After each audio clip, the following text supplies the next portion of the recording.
All right. It's a Dead Man's Tone podcast, a show broadcast live and from a trailer park deep in the heart of Meth County, Texas. I'm your host, Mr. Deadman. With me is SK Barrett, a life coach that can unfuck your life if you let him. Also with me is Tammy G, the lovely Tammy G. How's it going? Good. How are you?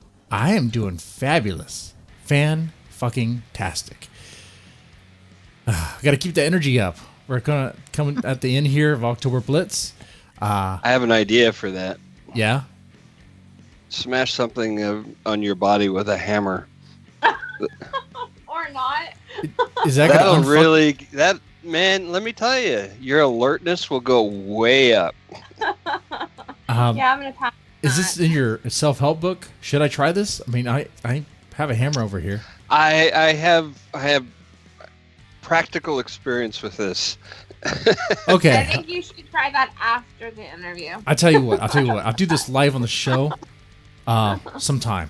I'll just hit my body with a hammer. We'll see what happens. Okay. Anyway, we got Debe Branning here.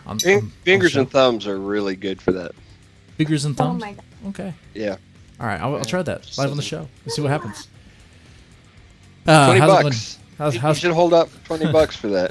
$20? Oh, yeah, let's do that.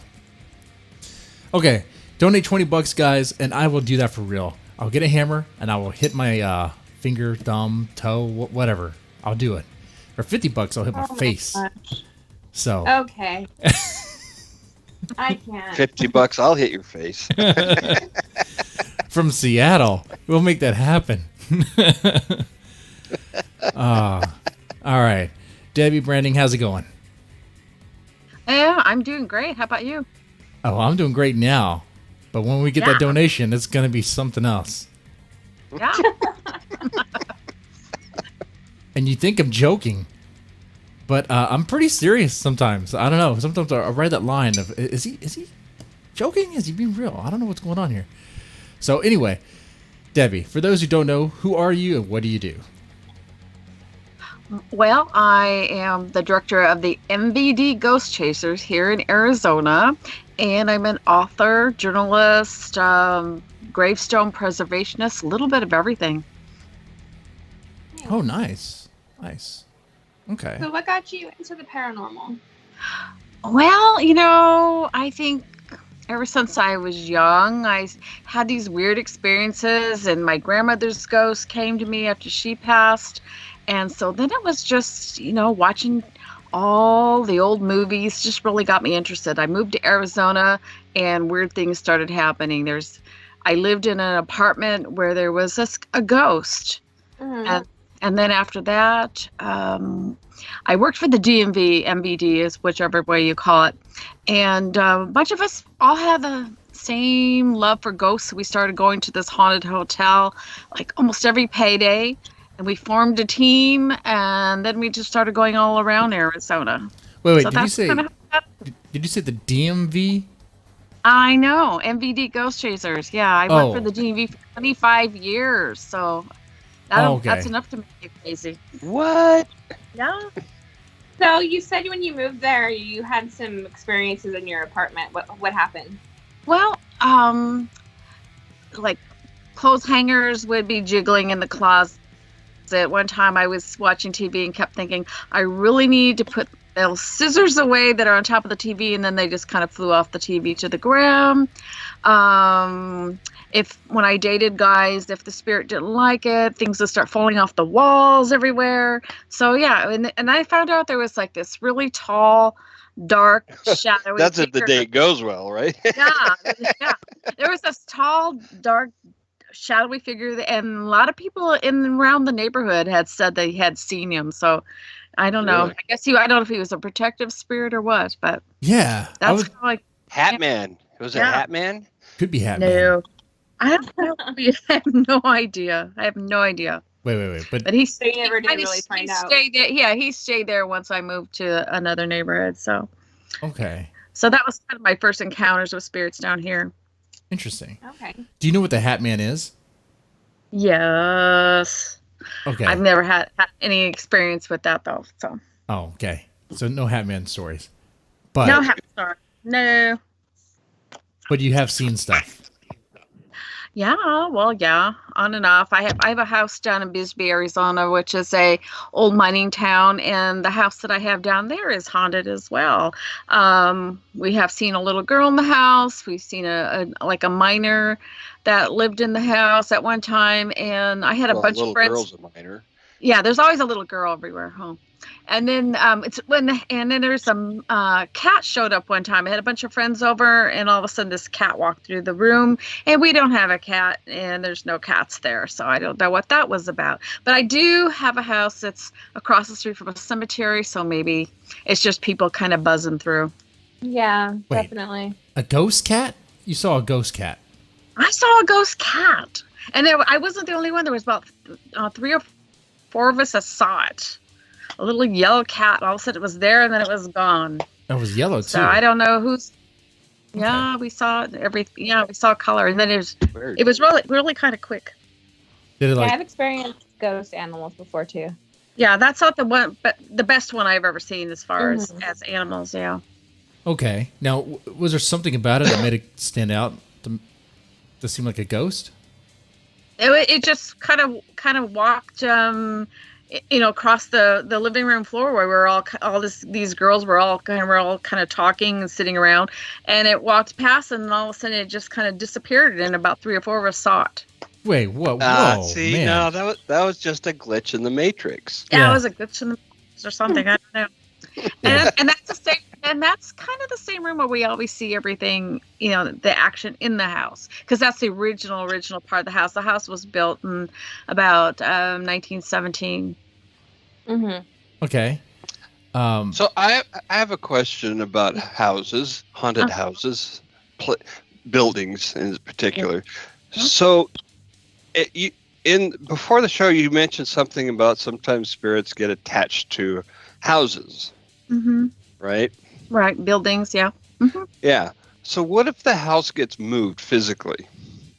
Well, that can happen too, because the house. Do they go along with it? They can. Really? The house in Phoenix where we have our cemetery. It's the old historic cemetery, and there's a historic house that was moved from one location in Phoenix to the cemetery location. We use it as our offices. And, we have often seen a lot of weird things that happen in there. And one day I got an email from a Phoenix employee that had been in the house when it was on the other location. And she messaged and said, "Is the house still haunted?" And I said, "Yeah, it is." And they experienced kind of the same thing, walking around upstairs. They know it's a gentleman. And so, yeah, I think sometimes some of the spirits can move right along with the building because it was their home. They don't know where where it is, but it was still their home. That's interesting. Sometimes it's just the land too, not even anything to do with the home itself. Yeah. This one I think is more attached to the house because, like I said, it was like at one location and moved to another location several miles away. Right. Yeah, it can happen. What types of Interesting. cases does your team usually do? Do you usually do like residentials or historical places? We do historical places for Okay. the most part. We just do residentials if it's a friend of a friend of a friend. Right. Yeah, You those get a little tricky. For sure. Yeah. We make it a little more personal. Yeah. What would you say your most memorable case was? Actually, it was down in Mexico, and we went down. There was a family we know that owned a house down there, and they couldn't keep renters there, and so she really wanted the house cleansed. So about 4 of us went down, and we decided we're going to spend the night in the house first, and then we'll cleanse it in the morning because we want to experience what was going on. And we were there, all set up, probably a couple hours, when all of a sudden it sounded like a table being dragged across the floor, like a tile floor, but nothing moved. And we were put everything, checking out our, the data. And then all of a sudden it sounded like the big equipment cases had fallen from the floor in the kitchen. We went, nothing had fallen. And so that's what we were experiencing. Okay. Kind of like a trickster just playing games with us all night. So, But in the morning, we decided, okay, we're gonna cleanse it. So we did. And she's had renters in there now for about a year and a half, with no problems. We did a good job, apparently. Yeah, definitely. It's not always easy to do that, for sure. Yeah, we found out it was a father and a little boy, and they were kind of like on different planes of the spear, and so they didn't know where each other were, and we kind of made them kind of meet up together. Oh, wow. Mm-hmm. So, yeah. Oh, I had so many questions. One, how do people reach out to you about this stuff?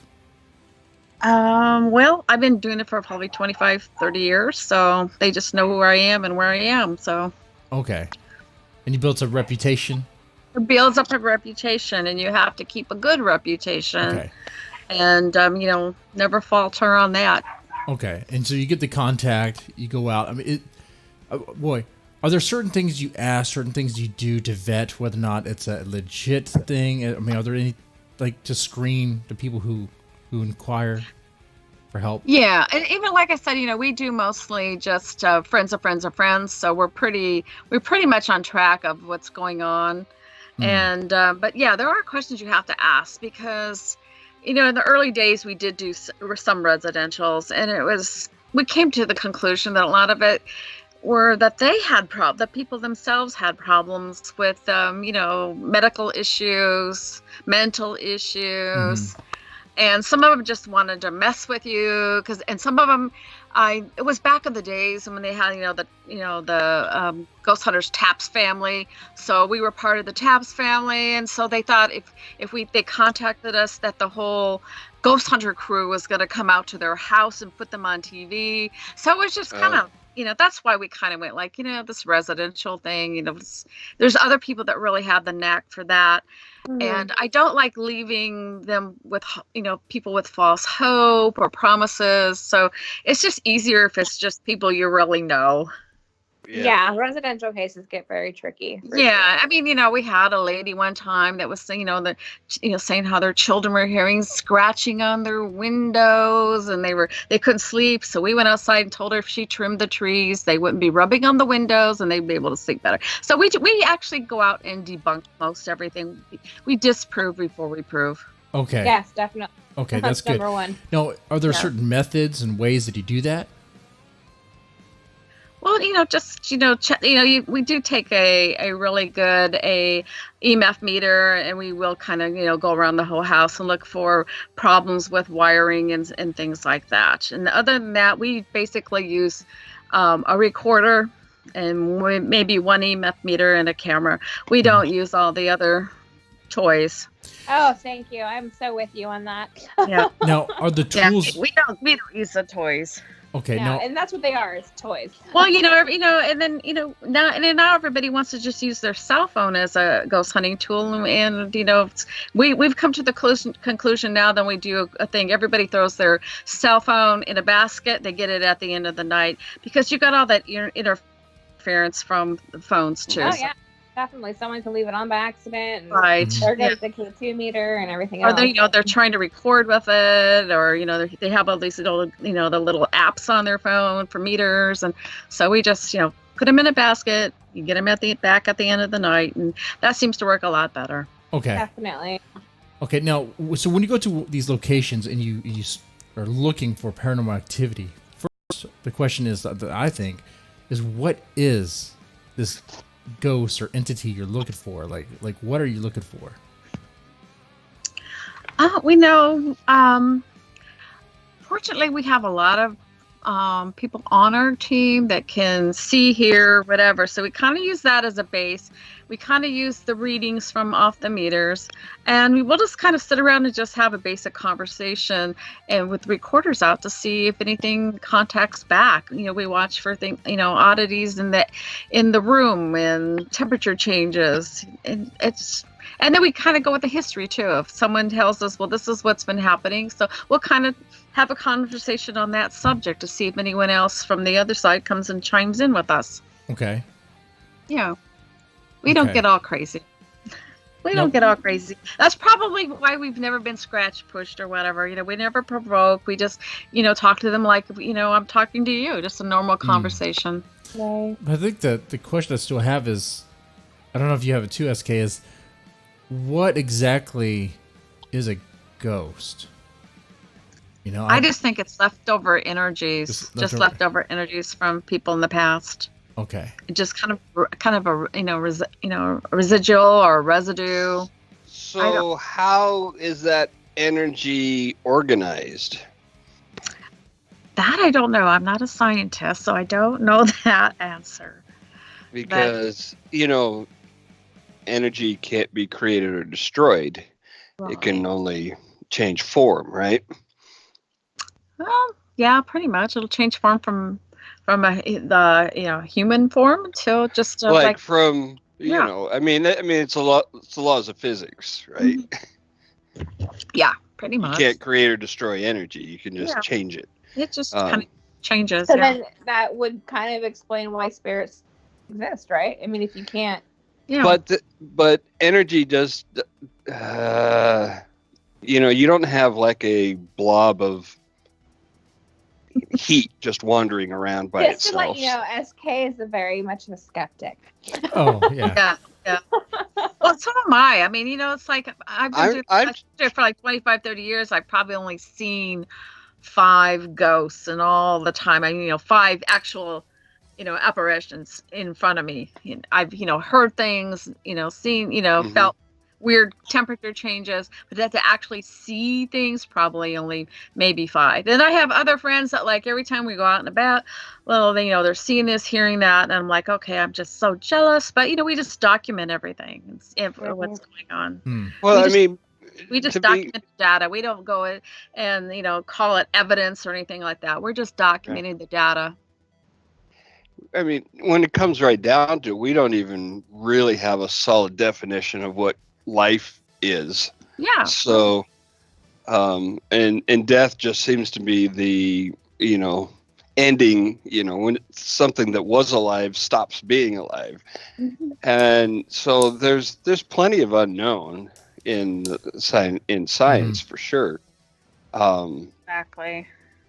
With the unknown, so it's kind of we've been doing this for most of our lives, and we still aren't any closer to having answers than we were when we first started. So, right. The energy thing, it makes me wonder. So, what is it about the human body? Like, what energy does the human body have that could just be left behind and lost? Well, it wouldn't be heat, right? It'd just like a. Well, it could it can't be heat because heat is gone. Yeah, when you go to a cemetery and you douse for graves, I mean, some people do that. They say it's the the water or substances that are left in when you be buried in the bones and the marrow, whatever, is that what you're picking up on. So I don't know, maybe it has something to do with that, because they always say how water and electricity together makes an energy. So I don't know. It's a mystery. It is and like a mystery. You said, like a lot of it's residual, just not even intelligent spirits. It's like an imprint of something that happened. Yeah, sometimes it's just imprint. It also makes me wonder. So, in this field of paranormal investigation, is there like a study? Is there like a discipline behind this? I don't. Yeah. I mean, I just always tell everybody, just try to disprove it. If you can't find a reason why it's not, then maybe it is something. But yeah, there are actually like parapsychology classes people take, in college, and I've had those people come to some of our events, and they're trying to prove everything with all these theories, and we're like, no, that's not really how it really is. What they're taught in these classes, and they get out to the real life, and then they're like lost. Well, that's true of all college classes. I don't know how to explain it. There's some of them are still like orbs are real, so I don't know. Yeah, and it's hard to like teach something like this because there's no experts. There's no. I mean, we have no answers really. No, there's not really an answer. They come with a lot of theory, which is good. Academics are not known for real world experience to begin with. No, and as someone who's also a skeptic, but is also, I'm looking at this and I want to believe, and I'm trying to like, what is it? What is it that's holding me back? It's like, well, compared to the other sciences, you can demonstrate, you can replicate, you can, there's a way to measure it. There's a form of understanding, an approach, and methods that.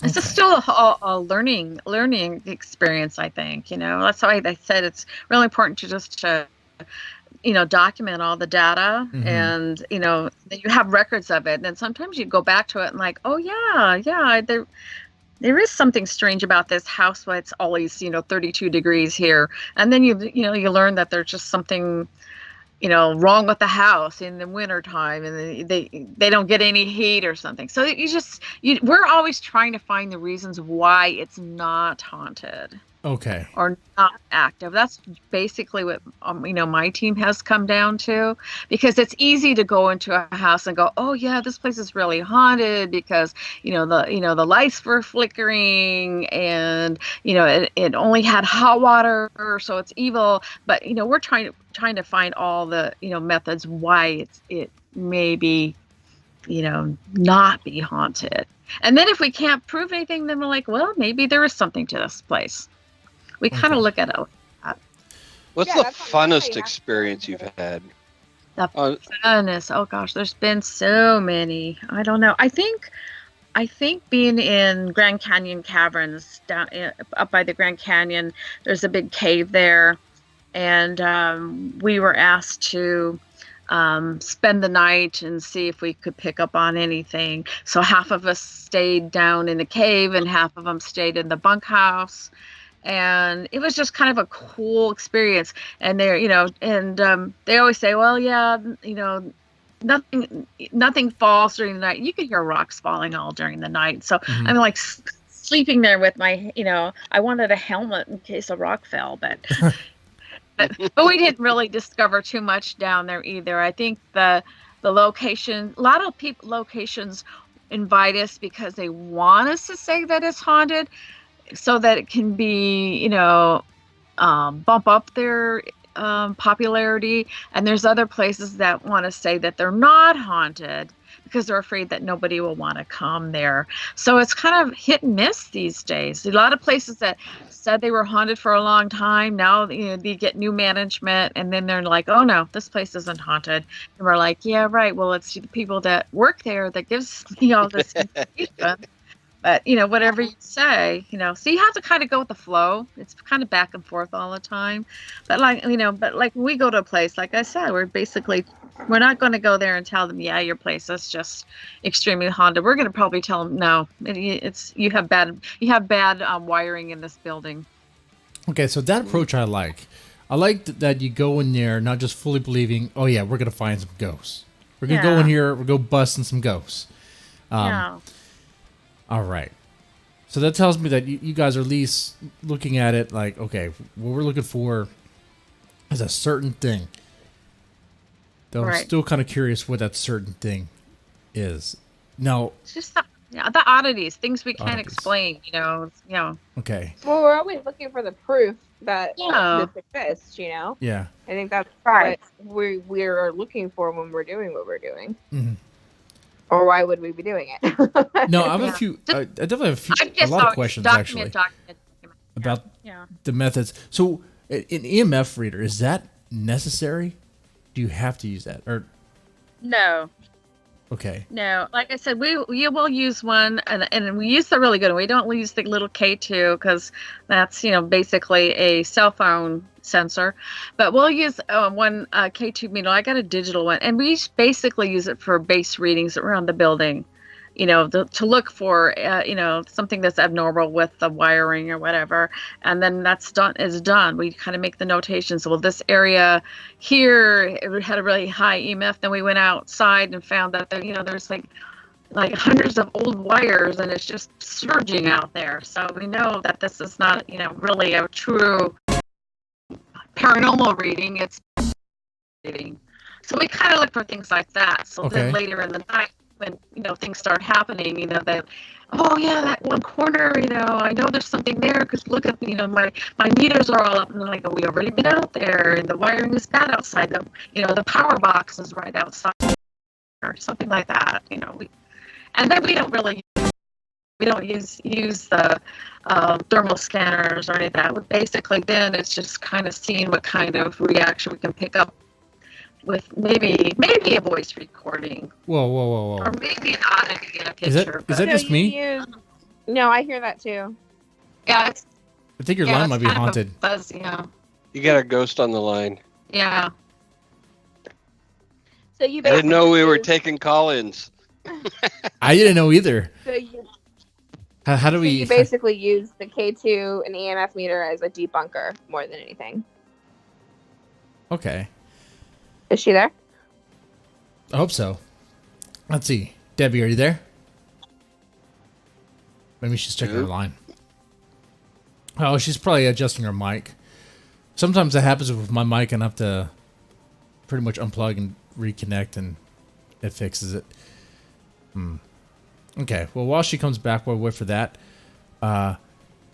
So, about the K2 meter, and you might be able to help me out here with Tammy. Like, is there a baseline for it? Like, have they tested? Well, it depends on the type of meter you're using. Like, the K2, it just lights up. So, it starts at green, then goes to yellow, then it goes to orange, and then it goes to red. So, if it stays in green, there's not a lot of EMF, apparently. And she just messaged. Maybe she got disconnected. No, she's still here. Do you want to try calling? I mean, she's still on the call. She just has to hit the join button. Why don't you disconnect it and call it back? All right, I'll do that. All right. Anyway, I'll wait for that.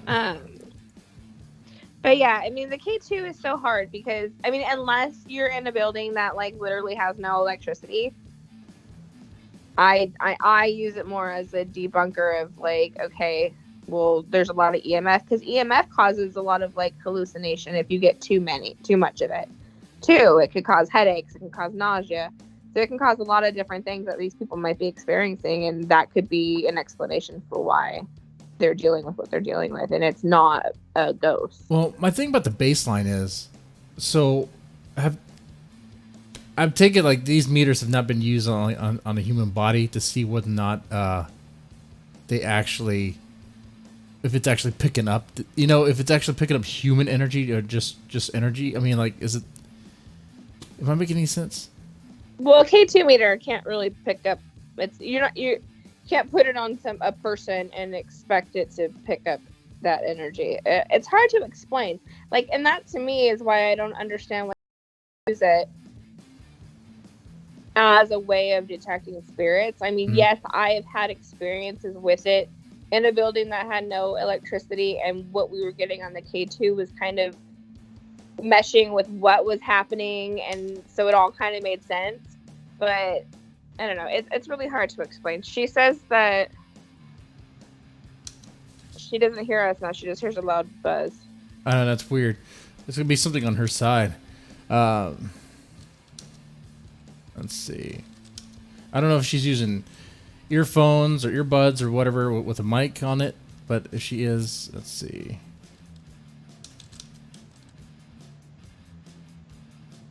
Okay. That is interesting. Oh, she's haunted. She followed her.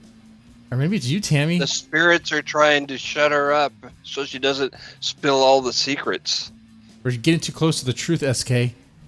Yep. I'm asking some technical questions tonight. Okay. I want to. Yeah, I've been trying to call her. I've been, want to treat this like a science. I treat this as a science. Yeah, but not everything is a science. So, like. Yes, it is. Well, that's where that's where you lose the skeptics. You say that, and the skeptics just tune out. You say that, and they're like, okay. If it's not spirits are energy, science, it's not real. That's bullshit. If spirits are energy, there's a science to them. But that's a guess. That's a theory. It's not like we know for sure. More like Well, a hypothesis. But yeah. Which brings up one of my questions is, what's being done to figure out what they are? And they have scientists go in and try to figure it. So I don't know. But I know like what I've experienced. I know what I've seen. I know what I've heard and felt. And right. But can I explain what's causing it? No. Well, I'm not saying you have to figure it out. Somebody, if spirits are real, if they must have some form besides, some kind of. Is it a soul? Is it their soul? And how can you prove that? I mean, that's the other thing. We don't even know if a soul even exists. What is a soul? I don't know. Yeah. What is it? And if you could find it inside a living person, you might be able to find it outside of a person. So that could be interesting. Mm-hmm. I know there was a debunked experiment on souls. I think what was a scientist? Some guy was sort of trying to weigh bodies. It was like, yeah. I remember hearing about this a long time ago, where they tried to say that they lose us some tiny bit of weight at the moment of death, right? And he was trying to say that was the soul. Maybe she's. I think she might be rebooting her computer or something. She's. But it's like, who goes and lays down on the scale when they're just about to die? Right. Yeah, that's true.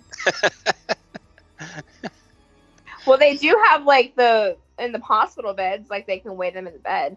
So I guess that's the way. If they die in the hospital. Well, but yeah, if they're sensitive enough.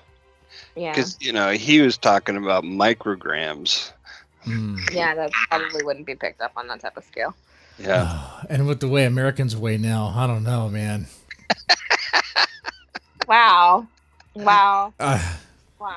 Well, just be honest here. I think about that sometimes. With my neighbor, I'm not going to say her name or where I live, but I'm like, how did they fit her in? I'm sorry. Wow, that's so mean. You have what a no douchey thing to say. You have no idea about the person. If you okay, let's put it this way: we're a glutton on Seven, the movie Seven. Yeah. Yeah. Okay, how do you fit that? How do you fit that in an ambulance? How do you fit that? You don't know her situation though, so don't be. No. I'm not trying to be an asshole. I'm just asking a question. How do you fit that? Logistics. Yeah. I don't know. That's totally off topic, though. Well, right now we're kind of off topic talking about this because we're, killing time while the guest comes back. It's interesting.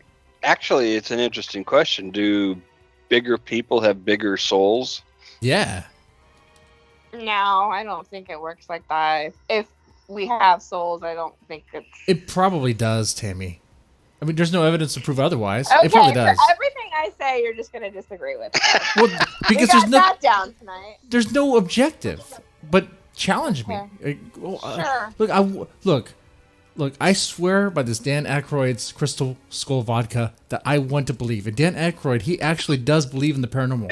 When his part in Ghostbusters was that he actually does believe in that stuff. Did you listen to the way he talked and explained his stories on the Joe Rogan podcast? He actually does believe this stuff.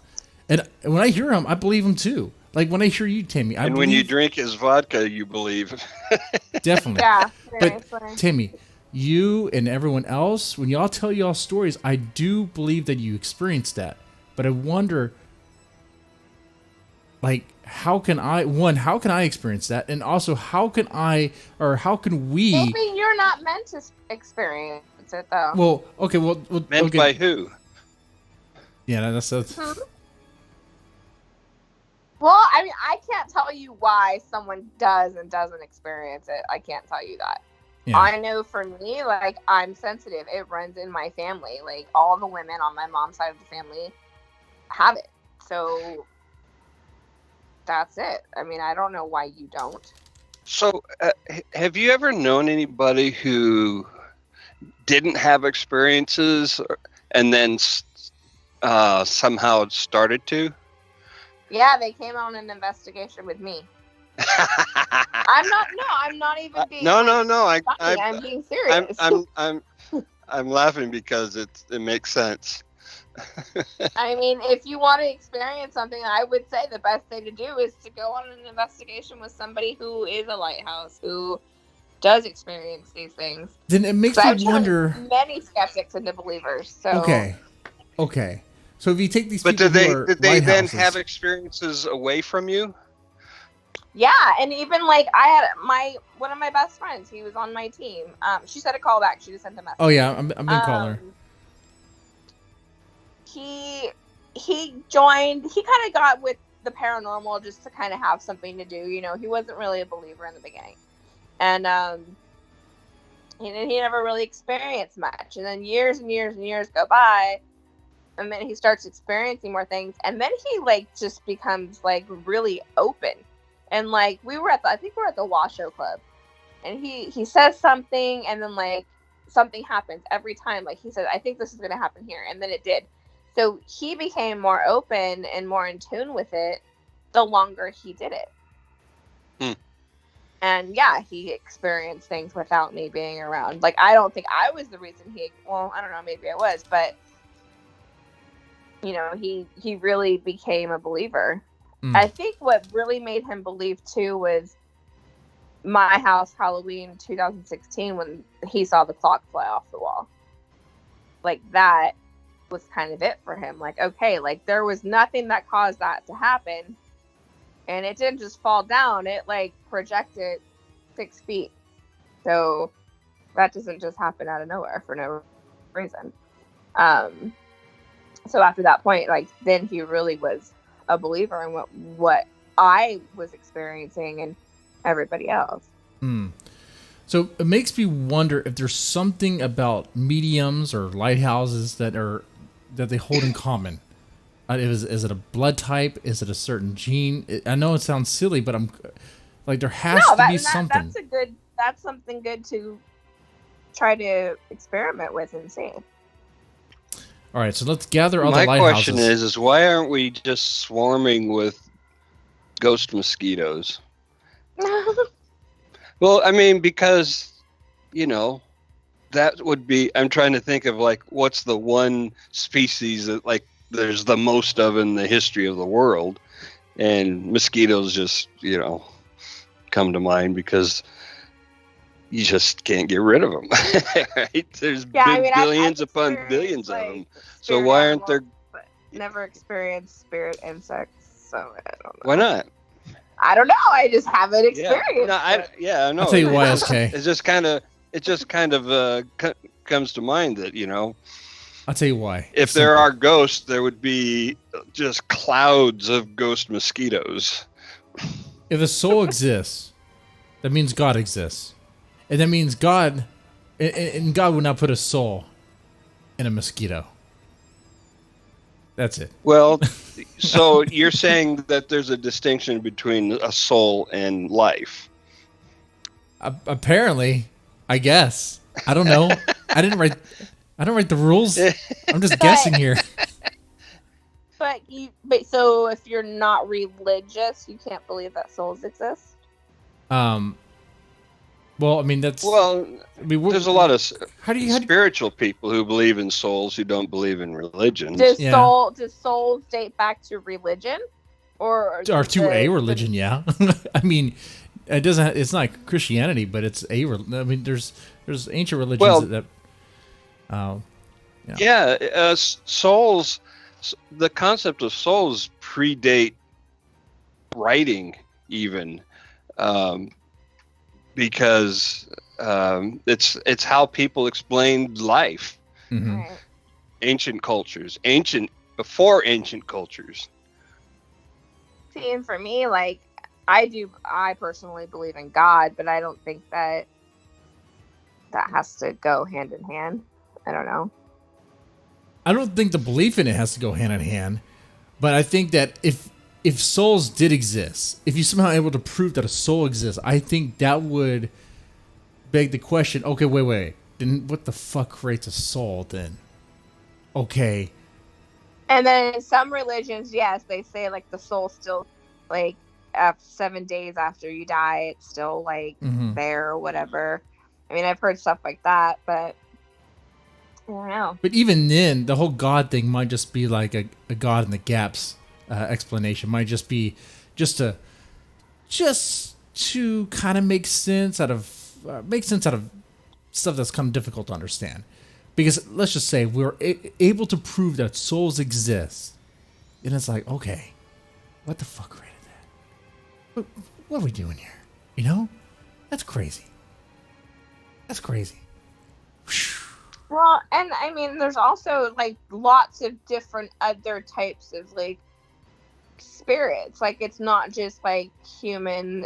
There's human. There's demonic. There's residual energy. There's elementals people believe in. I don't know how much I believe in that, but like there's so many different things like that make up the paranormal.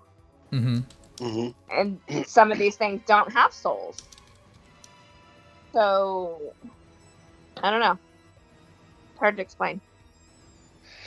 Yeah, there's so much that is, that science hasn't been able to even scratch the surface of on this.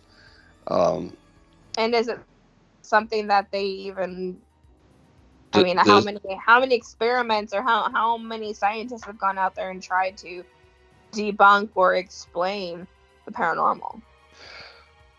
Well, not very many. It wouldn't be a good career move. Right, exactly, because it would be mocked, right? I mean, at first, yeah, but if they were able to... Well, first of all, the scientific community would be like, you don't have to debunk it. It's self-debunking. And there's no such thing. Right, they'd say there's no such thing. We don't have to prove it wrong because it's just wrong on its face. So there's no point in spending any effort on it. But on the flip side, if you tried to prove it, that would be a career suicide. Right. So I mean, but you could look into other things. As in, is there a soul? What is life? We can identify life when we see it, but we can't yet create it from nothing. Right. And what is it that causes this group of chemicals to turn into a life form and not some other group? Right. Those are things. There are scientists who are trying to do that. Actually, they're trying to create the primordial soup, so to speak, of first life, and they are being successful in generating the types of enzymes and stuff that go into forming life, but creating life from just a vat of chemicals is still in the future. Yeah, there's a missing piece of the puzzle, and it's like, what is that? Right. Yeah. There's that jump.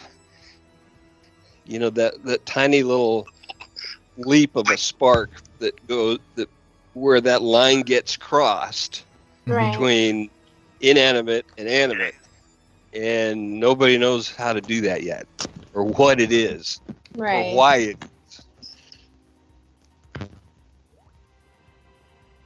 is. It shows she's on the line. This is so weird. I'm just telling you to restart Skype. Is she? I hear her now. Is she back? Yeah. But hold on. Debbie, say something. Oh, her mic's off. Her mic is jarbled. I'm just gonna tell her to restart Skype, and then.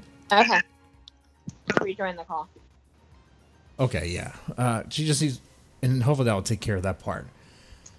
But meantime, this conversation's getting pretty interesting. Damn.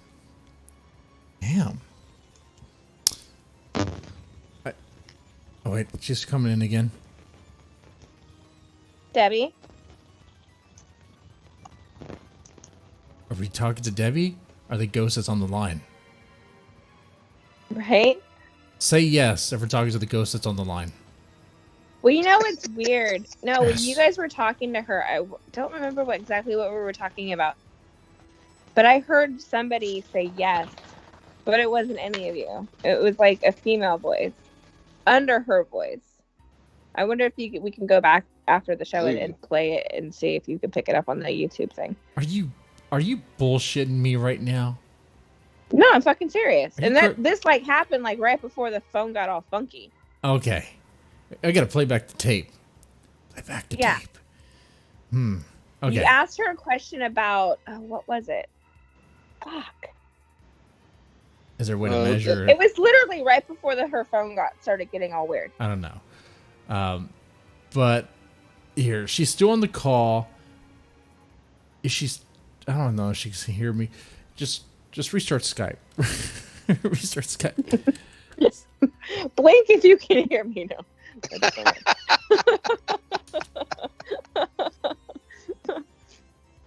She said okay, so that's probably what she's doing. Okay, good. Oh, right. Man, but okay, there's so many things here.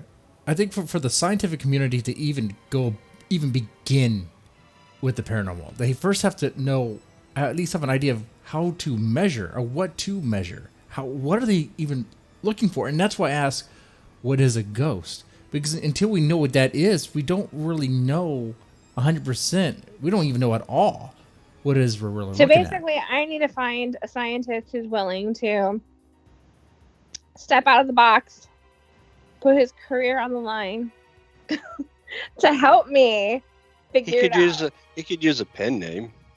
Mm-hmm. Yeah. And it's not just you. Yeah. It's the whole field.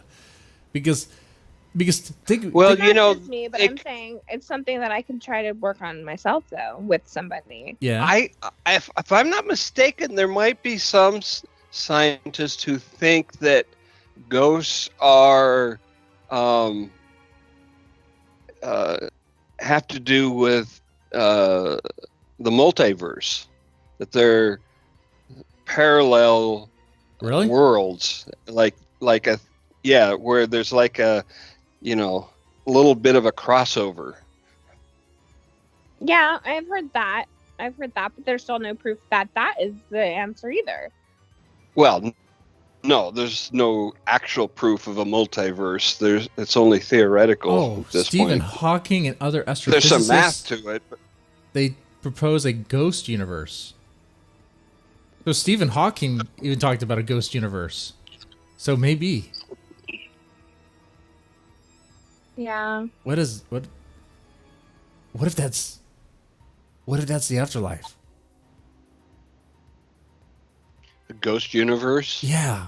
A ghost universe. What if Well, isn't Valhalla? that the definition What if of the heaven? Summerland and heaven? What if that's really just the ghost universe? That kind of sucks. What is the ghost universe? I gotta look. This is actually at a. Let's see. USM Maine. Stephen Hawking and other astrophysicists have proposed our cosmos is just part of. Okay. But they talked about a ghost universe, so whatever that means. Whatever. I'm not going to read this study here. There's so many theories out there. I mean, so many theories. Mhm. And there's these people in the paranormal who think that their theory is exactly right, and whatever anybody else says or does is wrong, which is bullshit because it's That's a not theory. how theories work. Yeah, exactly. Like, you don't have proof of this. Like, this is just what you think is going on. Just like some people seriously do not believe in demonic entities. They think that it's all love and light and happy-go-lucky things, and I don't I don't feel that way. So it's like there's a lot of different things in the paranormal field that if we kind of just tried to work together, we'd probably get a lot closer to an answer than like everybody having their ideas and not really trying to do much to prove it. And that's one thing I wanted to do here tonight with Debbie to see. I definitely want to ask her if there was maybe you know too as well, Tammy, that like with all these people going out there investigating ghosts and paranormal activity, is there at least some of them that like maybe when they gather and store their information, maybe they put it, I don't know, some sort of archive, maybe a library, something to where they can all study it and evaluate it and to help. Here's the problem we have with the paranormal field, especially nowadays. Everybody in the field, well, not everybody, but the majority of people that are in the field now or joining the field or whatever, they're all out for like fame. They want to be on TV. See, like that is the number one problem. I don't like that. And then no, it's bullshit. And then you get these people who want to share their evidence, right? So like I could put a video out on Facebook and you can clearly see an apparition walk by, right? Mm-hmm. But because that I captured something good, everybody else is gonna like not say anything about it, or they're gonna like dumb it down and say that's not what it is. Like, so instead of like us putting this evidence out there that we find and like working together and trying to figure it out, everybody's too busy knocking everybody's shit down. That's why you don't see me posting hardly anything on Facebook. That's not good. Because it's a community that is not. It's not a united, and it's like everyone talks about paranormal unity, but the problem is everybody's too busy hating on everybody else to even come close to that. So until that aspect can change, we're not going to get together and make any conclusions here because everyone's too busy being out for themselves. That is the biggest problem in the paranormal field. Well, fuck the haters, ignore them. Seems like someone with a skeptic but open mind. People with skeptic open minds need to come in and gather around or help each other out here and make it to where it's like I could form some sort of objective measure for an approach to this. And that's what we need. Instead of these people, you need to get all these people creating these like ITC devices and, you know, and it's all computerized and they put a dictionary in there. Working now? Is she there? Hey, Debbie, are you there? Yeah, can you hear me now? Yes. Hey! We exercised the spirit. We did it. We did it. This was a lot of work. It was a lot of work. work. Today was a good day for an exorcism. Took care of it. Debbie. There. I feel bad because... Can you hear me now? The show's over. No. We still have some time. Good night, everybody. And that was Debe Branning. No, but I think while you were gone, we were kind of brainstorming. We're talking about spirits and paranormal and like what is a ghost, how to measure it, and things that could help the paranormal investigating field be more, I guess, objective and where skeptics wouldn't just be quick to dismiss it. Man, so many things were brought up. I know, and I missed it all. Well, we could bring it back by. What is a soul? Debbie, do you know what a soul is? Well, the soul is kind of a religious aspect of it. Everyone believes souls go to heaven or purgatory or to hell. It's, just your beliefs, I guess. That's what you're taught to, back in the day when you were, into religion. I don't really concentrate on soul these days. So... yeah.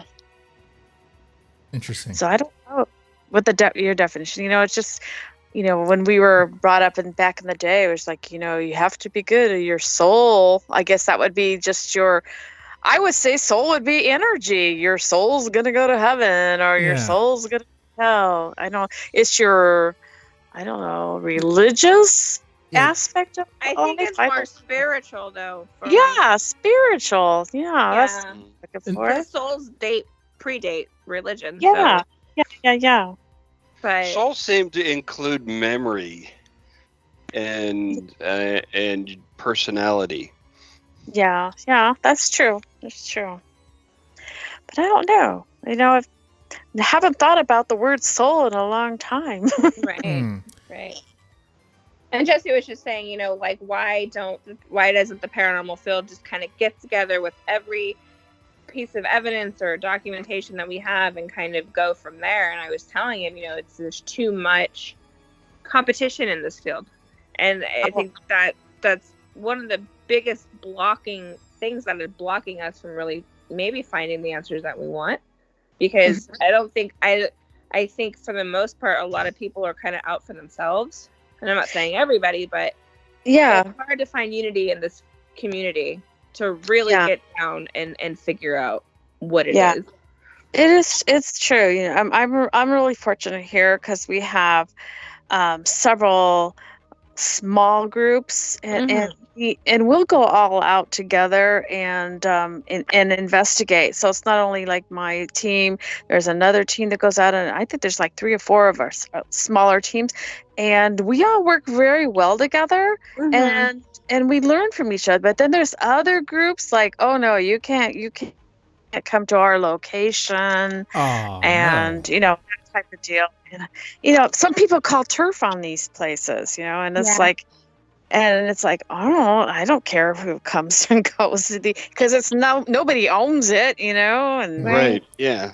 How can they have dibs on the place? They pissed on it. Right, but it's like, okay, they licked it. It's like, Well, yeah, exactly. Like, I have a location that's like very dear to my heart because I spent so many years working there and communicating with these spirits and developed a good relationship with the spirits. But I never wanted like no one else to go there. You know what I mean? Like, I had events there and did tours there and stuff to bring in more paranormal because it was such a hidden gem, and I just don't understand how people operate that way. Yeah. Well, see, and that's why it's defunct now. That I used to write for Examiner.com, and I started doing columns on haunted Arizona and haunted places, and I would just kind of spew it all out, different locations, because people do get that way. They don't, that's like, you can't do a ghost hunt here because this is where we do our ghost hunt, and in public areas. So it gets crazy sometimes. What? That's just that would make me go there just to piss him off, right? Yeah. But I will say, like, after, like, let's say Washoe Club, for instance, right? Because it's such a well-known place. I've investigated that place since like before Ghost Adventures.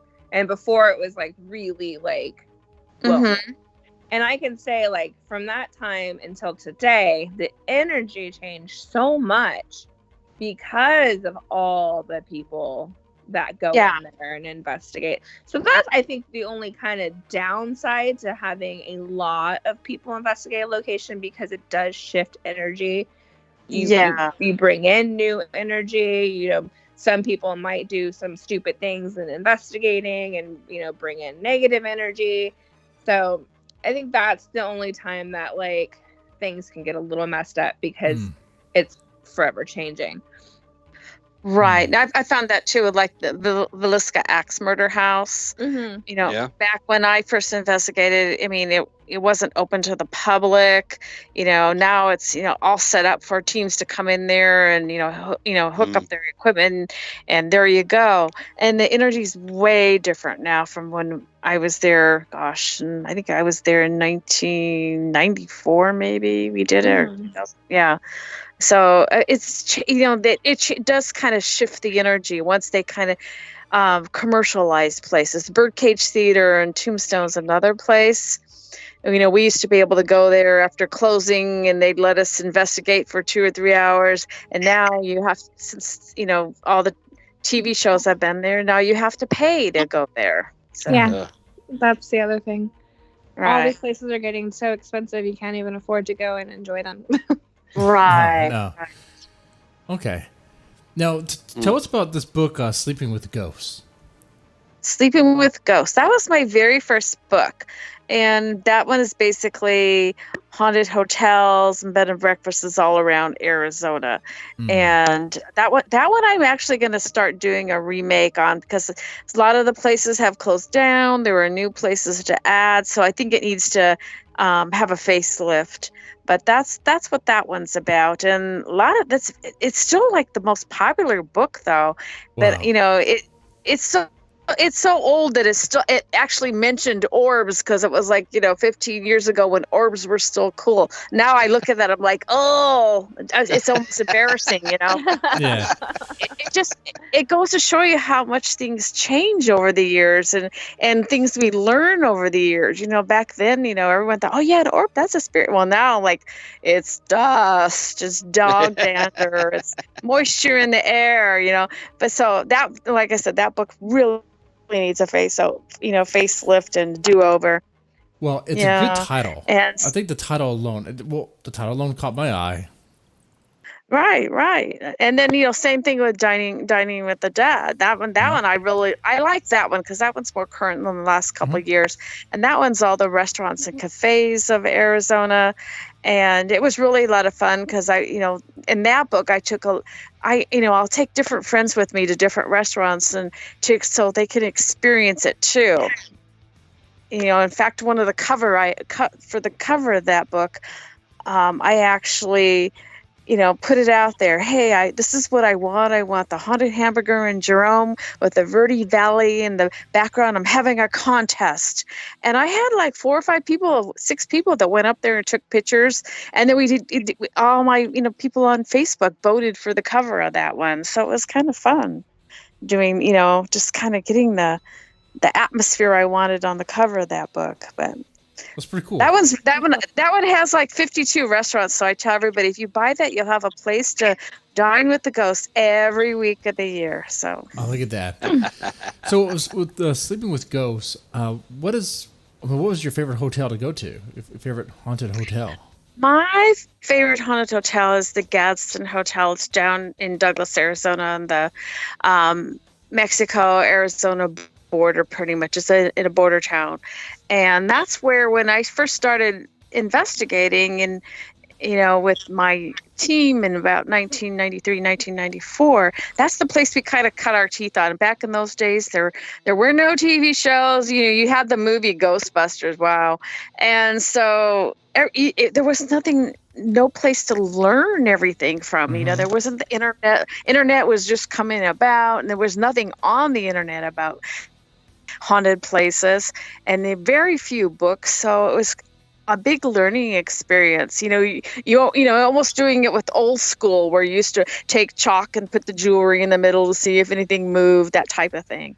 But that hotel was really active. Every time we went down there, we were never disappointed. You know, something would always move, or we would hear voices, or we would see shadows. We would see weird lights on the floors. And so I like to say that's where we kind of cut our teeth on. You know, we loved it so much that we went down there almost every other payday or something from work. And, you know, and that's kind of how the MVD Ghostchasers kind of formed. So that's always been my favorite hotel. It was built in the 20s, so it has that, you know, kind of 20 retro look, and it's, you know, at the same time it's kind of got that old west look. It's beautiful in there, Tiffany windows, you know, marble. It's just gorgeous. Nice. Yeah, so you know, with that marble and all that, just kind of holds in the energies. And they also say, you know, Pancho Villa is, you know, the headless ghost in the basement, and there's been several workers in the building that have seen it in the basement, a headless man. Oh, for real? And then have you seen it? Yeah, I haven't seen that, but we have had experiences where there's a boy that's about 10, and he's a Yaqui Indian boy, and we have actually seen him and experienced him quite a bit. Is he Charlie? And we don't know who he is. I'm just messing. Yeah, no, we call him Naza Naza.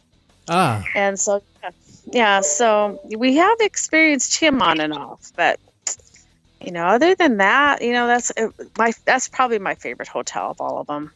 I I wonder, It's just is there something about that location or something about that place that makes it more active than others? I don't know. Maybe close to the border. Wouldn't think that would be. That whole area in Cochise County, southern Arizona, like Tombstone, Bisbee, Douglas, all of it's very active. And I know I had a conversation with Amy Allen one day because she did a lot of her studies in Tucson, and I asked her, I says, well, where do you think the most haunted places in Arizona are? And she says, definitely Tombstone, Bisbee, and Douglas. She says, I don't know what it is, but she says, every time I go there, it never disappoints. There's always something happening. So I totally agree. Have you ever heard of like a famous ghost being spotted in more than one location? Well, I mean, you mentioned like Pancho Villa, right? Like, I kind of imagine there's some other spots that might say, "Oh, we saw Pancho Villa's ghost here." Right. You read about that all the time. How many places has Carol Lombard and been and Clark Right. Gable? Almost every hotel claims they're there. I think pig ghosts can move around. Why not? I mean, Yeah, I don't know how the rules work. yeah, I don't know how the rules work. Everyone always asks me, are you going to, stay behind? I go, what if, would you want someone to move you on and I go, no, leave me alone. I want to be here to bug everybody, I want to have fun with everybody. And, only people we really try to move on our children, because sometimes I feel they don't know what they're supposed to do. But adults have their own, I feel they have their own free will. I'd be kind of mad if people are like, okay, we're going to move Debbie on to the other world today. And I'm like, no. Yeah, see, if I was a ghost... I suppose they can be in more than one place if it's something that they've been associated with in the past. Why not? Yeah, they can go to ghost tour. Like, they go on the tour. Yeah. Yeah, exactly. And, I always thought, like, if I die and I can be a ghost and just kind of linger around or whatever, I would have fun with it. I would have a whole lot of fun. I would mess with people. Debbie, I would prank people. That's what I'll do. Wouldn't you think the Playboy Mansion would be the most haunted place on Earth? Well, I don't know. It'd be interesting energy there, that's for sure. I don't know. I mean, you want to hang out and see some stuff, right? If you're going to hang out. All right. Well, I've been up to, David Oman's house up at Cereal Drive about 3 times, and I can't say, that I've seen ghosts there, but the energy in that house is just totally off the wall. And I don't know if it's because it's built on the side of the mountain and the little figures on the fish tank do fall. I've seen it, I've heard it, and I've seen, weird shadows in his house. But yeah, I mean, it's just location, I think, Mm-hmm. no. He's right there down the road from Sharon Tate's house. But I don't really think that any of them are there, but... No, I don't. I've been there too, and I didn't. Yeah, I didn't feel like they were there, no. but it's the house is just wiki-walkie, I think, What are it's your just kind of thoughts? What are your thoughts on shadow people? I don't know what their consistency is and what they are, but I have seen a few, and it's kind of creepy because they're just like there. But I don't know what causes them and why they're there, but I have seen shadow people walking, and it is kind of an odd sensation, but I can't explain. I can't explain. Based on the situation tonight, I mean, we lost you for about like 30 minutes of the show. I know. Are you sure you're not haunted? No, I'm not. I'm not. I don't know what that was all about. It was just all of a sudden it just kind of went bloop. How do you know if you are haunted? I don't know. I do know, if I've met people that I believe are haunted just because like something's always happening to them, and to me that's just not normal. And I don't know if it's something in their mental state that urges things on or what. But I've met people that everything that they do or touch or see, it has to do with a ghost, or I don't, are they making it up, or or why do all these weird things only happen to them? I don't have any personal friends like that because, like I said, we're all pretty well grounded. Mm-hmm. And but I have seen people that every time they turn around, this is happening to me, and I'm seeing this and hearing this, and today I was pushed down the stairs, and I'm like, this doesn't happen to all my friends. Why does it happen to you? Pushed down the stairs by a ghost. That's That's interesting. It's like, are you sure you don't have a boyfriend or a husband or? I mean, what do you mean? Yeah, the cops aren't going to buy that story. By the way. I know. They blame it. Blame it on the ghost. Yeah, blame it on the ghost. Mm-hmm. Mm-hmm. I guess most likely you're tapped on the shoulder and then you just kind of get freaked out and fall down the stairs because you're like, oh. I guess so. Maybe a ghost cat. Yeah. You trip over the ghost cat as it's walking by. Trip over the ghost cat. Yeah, exactly. See, but we heard Tammy claims she heard a female voice that wasn't yours right when you got disconnected. So we got to play back the tape and see what it was. So yeah, he was asking. It was probably me. It was probably me going like, I can't hear you. I can't hear you. No. It was before it happened. So he asked you a question. You answered. I heard a female say yes, but it was none of us, obviously. And then that, shortly after, is when your phone started going weird. Yeah, that is weird. Yeah, just kind of like all of a sudden all I could hear was buzzing. And I'm like, oh my God, I'm going to get on the phone. Well, I was on the computer then, so now I'm on the phone. So I hurried up, pulled my Skype up. Maybe this is better. Well, it's working better. Yeah, it sounds better too. Unless it jinxes. Yeah. Unless I just lost internet or something right there for a second and on the computer fine. And it started. Yeah. So this is better. Yeah. Gross. Okay. So how many ghosts have you guys seen? You guys ever seen ghosts? Or? No, I have. I've never seen one. I've never seen one. No. I wish I had. I've only seen maybe 4 or 5. I haven't seen that many either. I mean, there's other people that, I see them all the time, but I just sometimes I find that hard to believe too.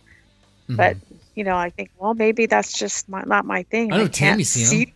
Tammy. Yeah, I mean, I've seen since I was 5. So yeah. I have friends like that are like, oh yeah, I've been seeing things and we'll be at a play or something that go, oh, did you just see that thing that just came on the stage that wasn't part of the show? And I'm like, no, I missed that.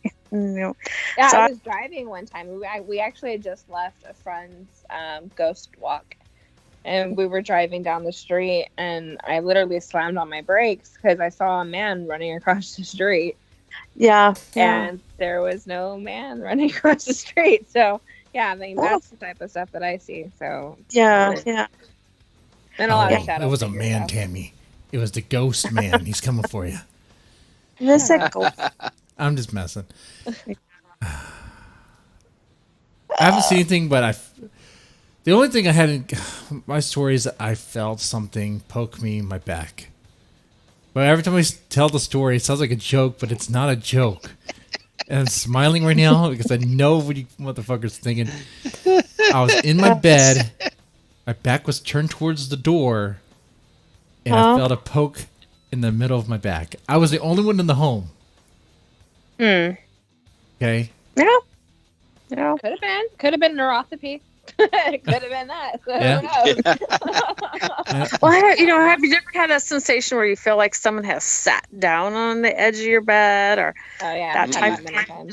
Yeah, I've had that happen in a haunted hotel up in Prescott. They always give me the haunted rooms, and so I had the haunted room, and I was up there all by myself on a business trip or something. And of course, right about 1:00 in the morning, I feel somebody sit on the foot of the bed, and it's like, what's going on? And then there's supposed to be a woman's ghost in that room or something. And then pretty soon I hear the water in the bathroom and the glass of water, like someone's filling with a glass of water, and I'm thinking, oh gosh, they're gonna throw water on me, and then it kind of just faded away. Well, you have another book that's coming out, or actually it's out now, right? Haunted Phoenix. Haunted Phoenix, yeah, that one's hot off the press. That just came out like 2 weeks ago.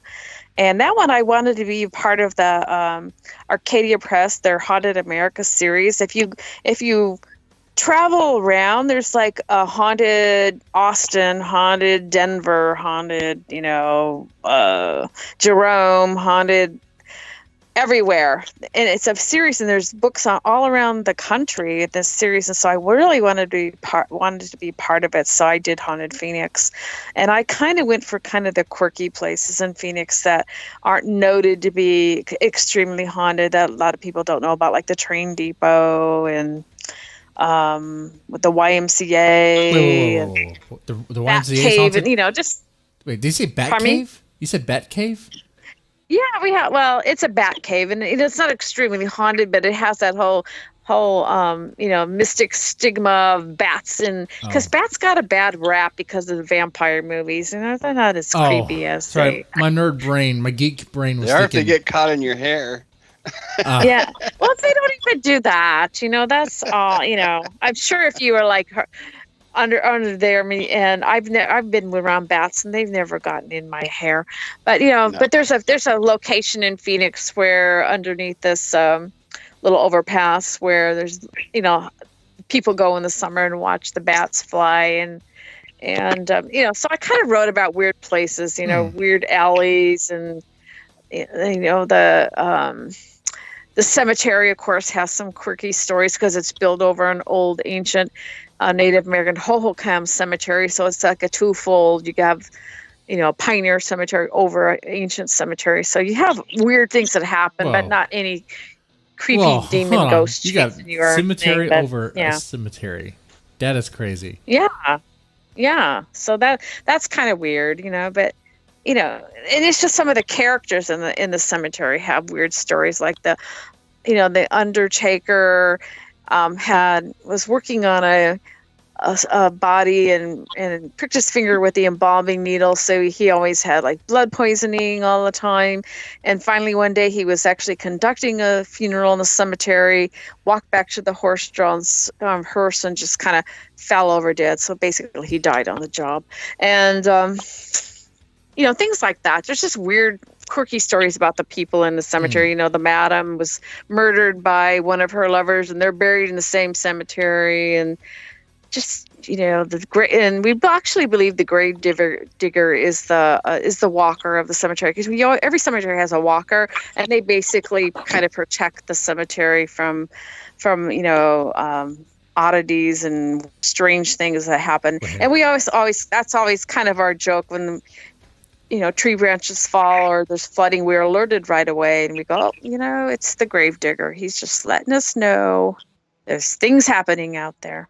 When you say walker, wait a minute. Walker's a spirit? Yeah. There's always a walker, and they kind of walk the perimeter of the cemetery, and that's their protector. And they nickname him the walker. There's actually the overseer, the protector of the cemetery. Every cemetery has one? Yeah. And how do you get that job? I don't know how. I guess you really, you might have to really, really want it. And I'm just saying, this guy was the official grave digger, and he did actually do restoration way back with us. So I think he just really has a love for the cemetery. I always think it's someone that really is really involved and loves the cemetery that gets the job as the walker, a protector, someone that really wants to protect it. Okay, but it's not an actual human. It's just a spirit that kind of walks around. It's a spirit that is more inclined to want to take care of the cemetery. Yeah, I gotta say, it kind of sucks, this idea of dying and then having to get a job. Yeah. I know. Wait. I know. You're still working. Well, I guess he's just still working. His old job. Yeah. Can you say he's working? Workaholics. Though? Because no rest. What about the teenagers that have sex in the cemetery? I mean, is the walker just letting that happen, or is he just not enforcing? I don't know. I guess maybe he's off the job, or maybe he's just hanging out watching. I don't have no idea. maybe he's involved. I don't know. Maybe that's the one. Maybe he's the one that scares him off in the end by creating some kind of weird movement of trees and rocks and things. I have no idea. Oh, it's my dad. Yeah, I know. I know there was a cemetery in Nebraska, and I remember, when as teenagers, we were so afraid to go to the cemetery because it was so creepy. And I remember my one friend, her aunt lived by there, and so we would always get her and make her go with us, like we were going to be safer because we had an adult with us, and the ghost. I don't know what the deal was, but this cemetery. I mean, I've been there in the daytime. Even in the daytime, it's like, oh, so intense. And I know her aunt said that one time that she saw the grave digger go down there, and that was the days before cell phones. And he came back up to her house and asked if he could use her phone because he was going to call someone to come down there and be with them, because he says that cemetery is so intense. I don't even want to be there alone, and that's my job, So some cemeteries are more intense than others. Yeah. Okay. Oh yeah, I've had some crazy experiences at cemetery. Yeah. Yeah, I grew up next to a cemetery, and it was a small one, about an acre, very old for this region. 18. I think the oldest headstone we could find was 1850 something. I spent a lot of time in the cemetery and looking into the cemetery from my bedroom window. Nothing. Yeah. Nothing. Yeah. It all depends. I've been in other cemeteries too that are just and then there's other ones that are like, okay, there's something going on. And you have the legends too. I think legends in cemeteries are really interesting too, just the different stones. If you touch the stone, I mean, when there was another cemetery, and if you went there and looked at this stone, you would die, or that type of thing. People just get scared. Cemeteries get a bad rap sometimes too. Yeah. What are these legends? I like the one in that I was talking about. If you went to the cemetery, if you looked at it in the eye, then you would die within 3 months or something like that. You just scary, scary things. And you go to ones that are supposed to be like, we went to one where it's supposed to have been a grave marker of a witch, so you got to leave a coin or a charm or a crystal on there for good luck. You got to leave them a gift. It's just weird things like that. I think that's interesting. There is another one where when it's thunderstorms and the stone will light up, and a lot of times it's just because it's made out of limestone, things like that too. Okay. So it's just material of the stone. All right. And so now that I'm fixing stones all the time, you really get to know the story behind some of these people. I belong to a preservation crew, so we're straightening stones, restacking them and filling in the cracks and all that type of thing too. So yeah. I'm old and I learned a new trade. So in this book, like, do you actually go to all these locations? Yes, definitely. Okay, so hands-on experience. To every location. And all these hands-on. Locations. Okay. Right. And right. How much time do you spend in these different locations? It generally depends. Some of them are places like we've gone to quite a bit, and some of them we just kind of go in and maybe spend an evening or a night or a whole afternoon talking with the owners and things. Just depends. A lot of them are we've actually did like little mini investigations, or we've had other teams that have gone in there and they've given some of their information too. So we kind of collaborated all together. So yeah, everything's pretty much, you have to go visit it. You can't just write a book and not even be there.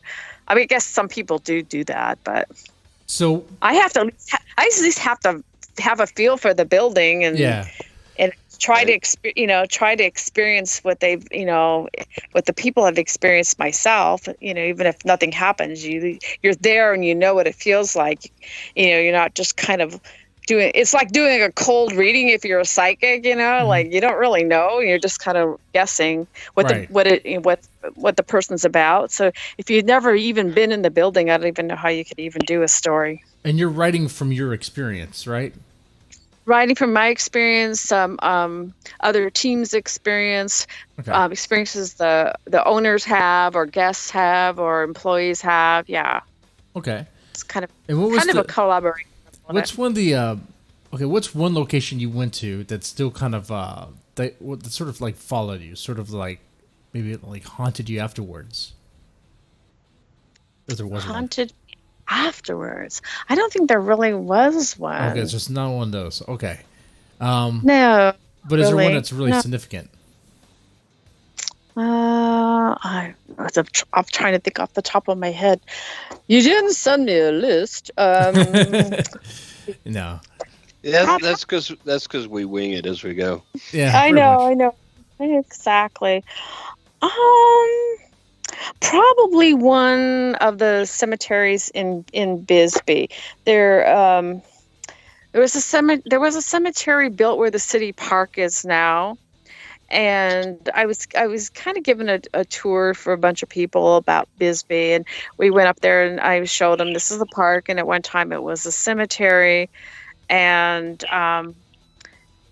as I was talking, I just got extreme like chill all through my body, and like the next day I had an excruciating headache. Next day I looked in the mirror and I kept seeing like another face kind of coming through, and I'm like, oh, I brought home a hitchhiker, because I didn't, I wasn't expecting it. So I just basically kept saying, you need to go back to Bisbee. You don't need to be with me. He wasn't harmful anyways. It was like he was exploring life through my eyes. And then I found out another friend that I have in Bisbee experienced the same thing when she was younger. She had walked up there because her grandmother kind of lived in the area, in the exact same spot where I was standing. She encountered a boy, and he was saying, I don't understand why all these people are playing on my mother's grave. Aww. So he was still thinking it was still the cemetery. Of course they would be thinking that, because it was a cemetery. Wait. Because it was back in the day. Yeah. They just turned a cemetery into a park. Did they not know?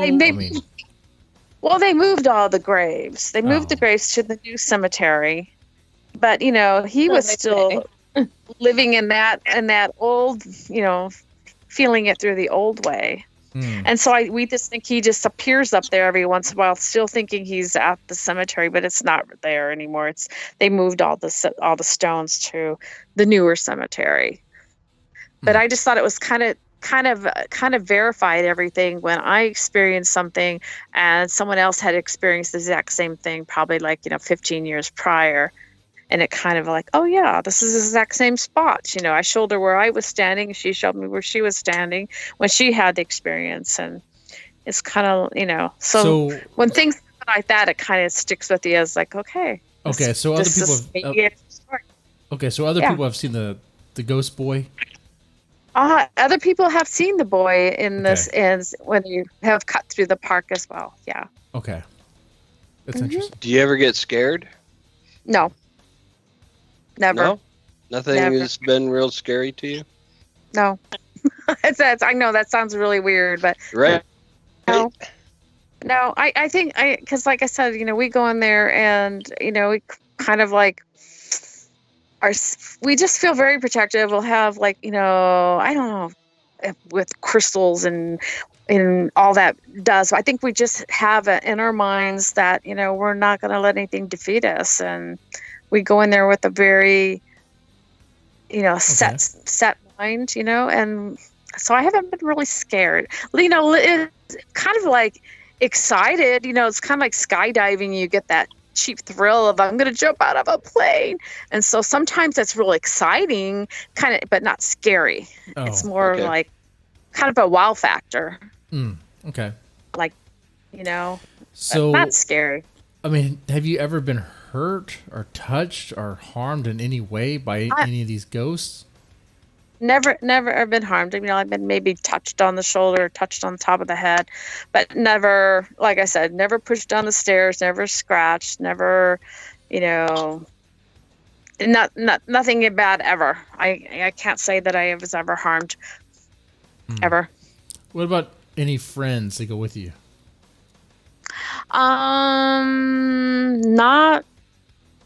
on my core team, no, but sometimes people from the other groups that kind of go with us on investigations, they may have not be as protected as we are, so they'll say that they've been touched, or oh, I feel like I had a scratch on my arm or something like that. But for the most part, I think the court, all of this, I told you before, we kind of go with a few different teams all together, and we've been okay. They'll get a more emotional kind of than hurt. They'll start sensing maybe someone's death, or or sadness or something like that. And once in a while they'll be weeping, but yeah, I just kind of like, well, they're sensing some kind of emotion, but nothing harmful. Okay. I don't think it's scary. I think it's exciting. Yeah. But have you ever had somebody, come along and say, I don't ever want to do this again?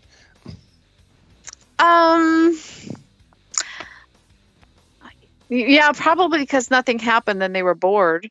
Oh, well, that's a different problem. Yeah, it came along like, well, this is kind of boring. I always tell people it's kind of, a lot of times it's like going on a boring fishing trip. You can sit there all night and never catch a fish, and they think that because on TV, it's 10 minutes into the show, they're having an encounter with some kind of spirit, so they think that's how it's going to be, and then they find out that it's actually pretty boring, and you're just sitting there hoping something happens, and they're going like, oh, I'm not going to do this. This is kind of boring, but not because anything bad that happened. No.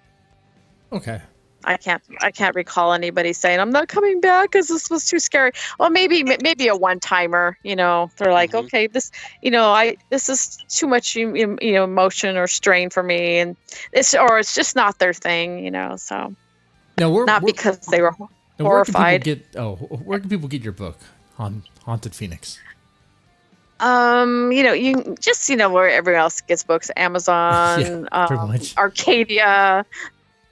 I have them at my house, so I always have a supply here. So go to your house. My email, and I can hook you up with PayPal, whatever. I ship them out right away. So now I don't know if for everybody. We didn't really have time to talk about this.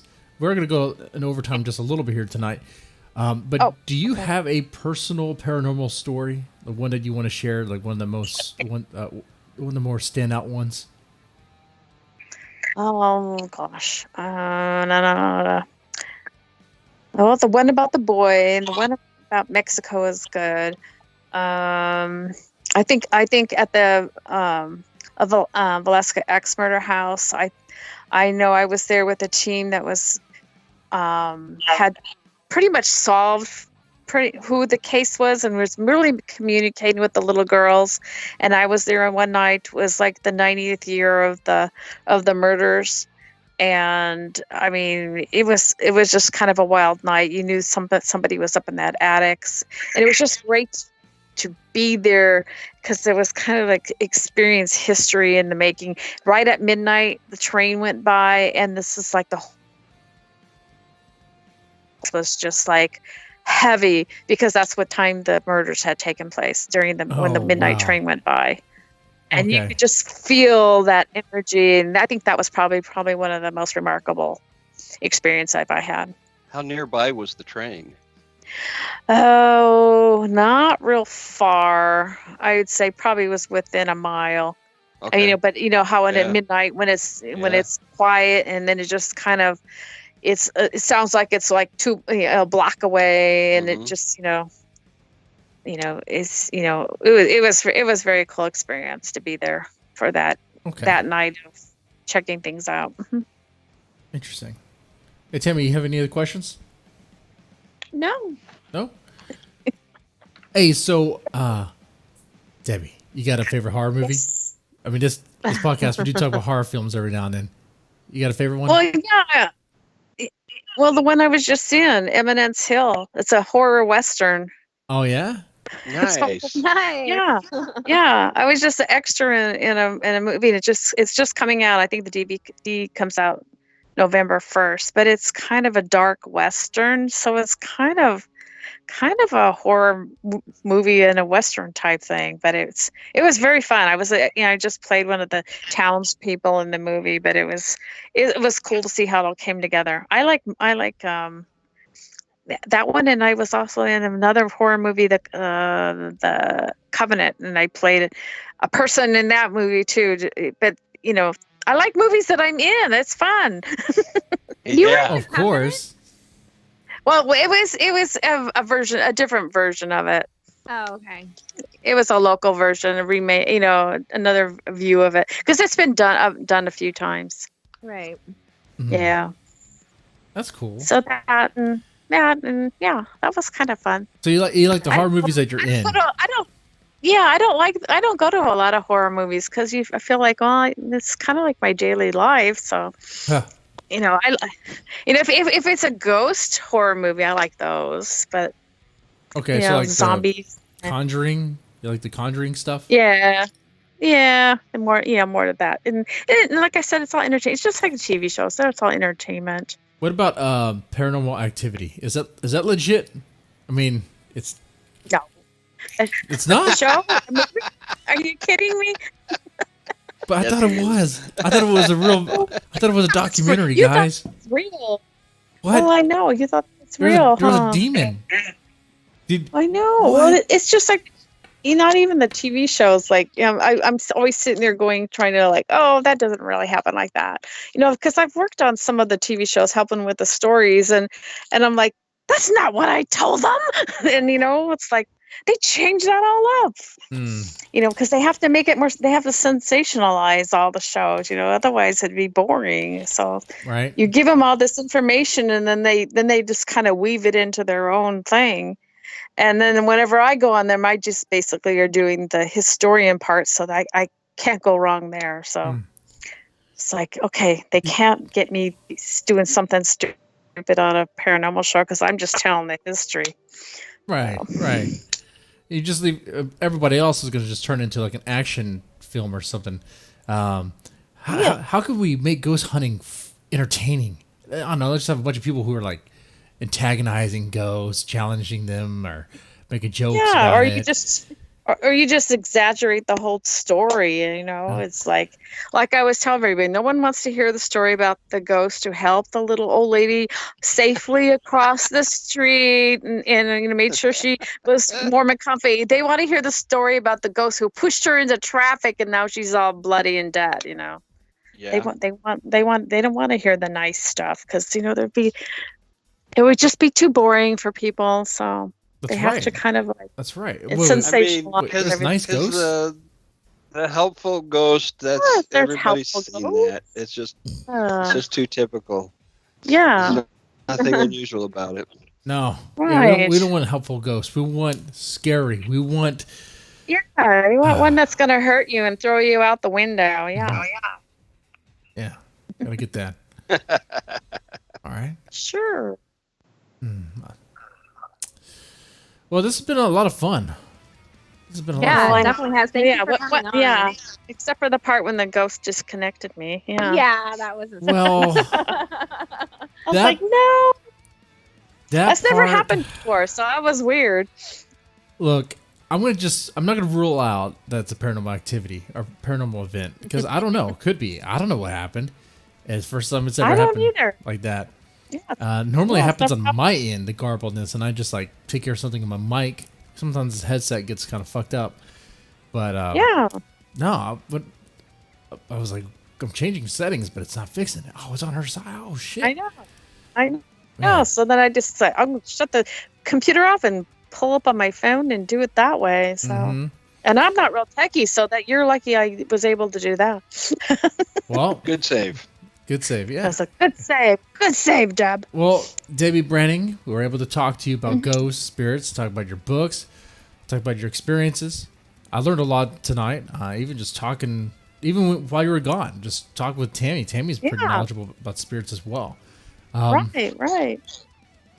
You know, I think opening the show for more, more people that are involved in the paranormal investigating and in that sort of field would be interesting to kind of gain more insight into it and to see how the information kind of compares with others. Yeah, everybody does it different and has had different experiences and uses different techniques. So maybe do like a coast to coast radio thing, bringing people who believe in UFOs to get UFOs. To I don't know, gotta think about things. Yeah, I know a lot of people. Yeah. All right, ladies and gentlemen, if you made it this Absolutely. far, press the like button, share it, and subscribe. Thank you so much, y'all. Take it easy.